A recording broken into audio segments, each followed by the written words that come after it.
My mom always said life was like a box of chocolates. You never know what you're going to get. Hey folks,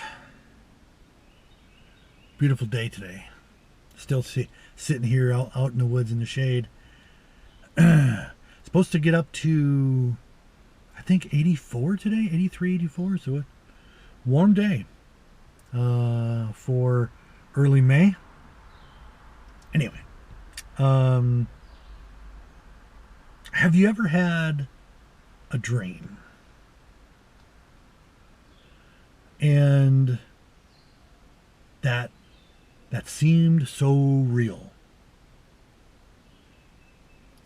and maybe somebody from your past,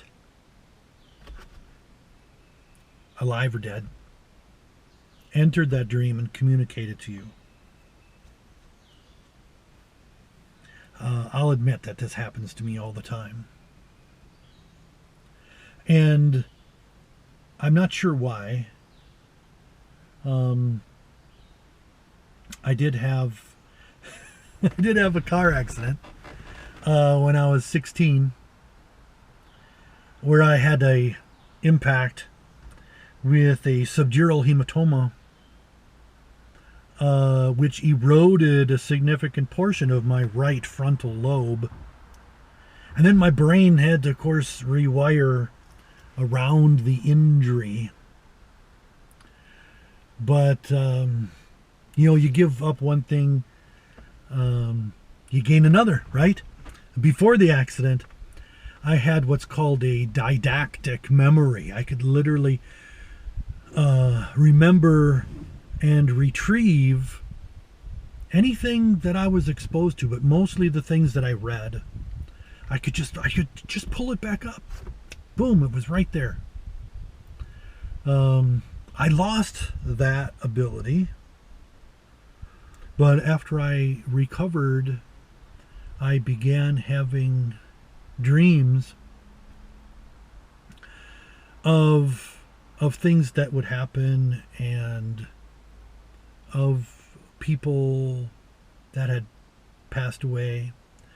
And sometimes I would have dreams that other people were in, and when I communicated with them, they would be shocked because they had the exact same dream, but from their perspective. And it's interesting, isn't it? Because now, when you look at it scientifically, of course, your brain, as it functions, creates energy waves. And so your thought processes are, whether you're awake or dreaming, are on this wave. And you have a basic carrier wave, which we've talked about before, and it's the sine wave of the hydrogen atom, right? But then within that wave, there's multiple subwaves in there, which is your brain waves. And a lot of people believe that we are sending signals, and that other people who have the capacity for it can pick up on those waves. And since, literally we talked just a few videos ago, Tesla determined that everything in the universe was just a carrier wave in time and space, that there was no reason why communications like that would not be possible, especially since your brain is pre-wired with the nanotubules, and you've got millions of them in your brain that are set up to receive. They're at this exact same size to receive the hydrogen atoms sine wave. And so it makes me think of this interconnectivity between everyone and everything. And it brings me to a quote by Jack Kerouac, an author of some renown and poet. And he said that dreaming ties all men together. And I think what he was talking about is that the things that we create in our dreams and then communicate to others create the things around us. We build our reality based on the dreams that we had. I had a dream about building my paddle skiff. If you've seen that video, I'm a large human being, close to 300 pounds, and you know, I'm over 6 foot tall, little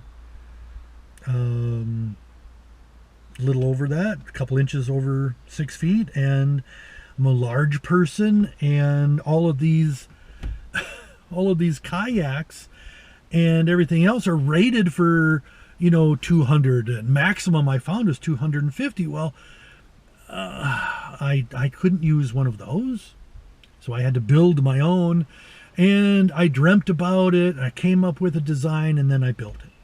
It's the same way for humanity. And of course, Kerouac is talking about that when people build out the things that they dream of, it impacts the rest of humanity. And I absolutely believe that is true, but I take it another level, or maybe a couple more levels, where in reality, dreams not only tie all men together, we become connected in the dream state. And the Dalai Lama said, be careful about what you dream, because other people will know. So, I mean, if you're dreaming about, you know, that you want something that somebody else has, or maybe you dream about an intimate liaison with someone,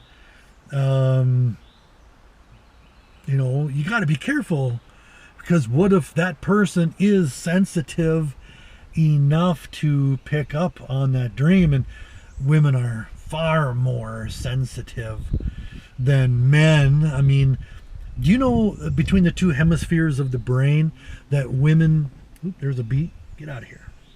Women have over twice the amount of connectable neurons that a man has? That's why they always say, you know, men have a one-track mind. Well, that's because they're wired to have a one-track mind towards completion of singular goals.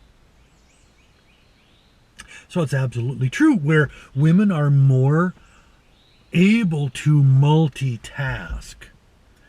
And that's absolutely true. So, got to be careful what you're thinking, what you're dreaming, because there's a dang good chance that other folks might pick up on that.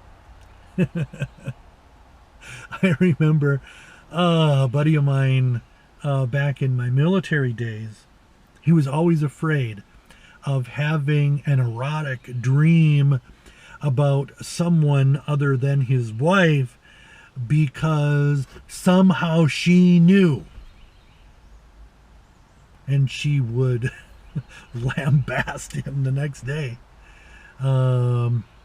She didn't know all the details, but she would know when he was having an erotic dream about somebody else. So, dreaming ties all men together. And like the Dalai Lama said, careful what you dream. Anyway, I'll keep this one short. I'll leave it at that. I'll chat with you all later. Bye.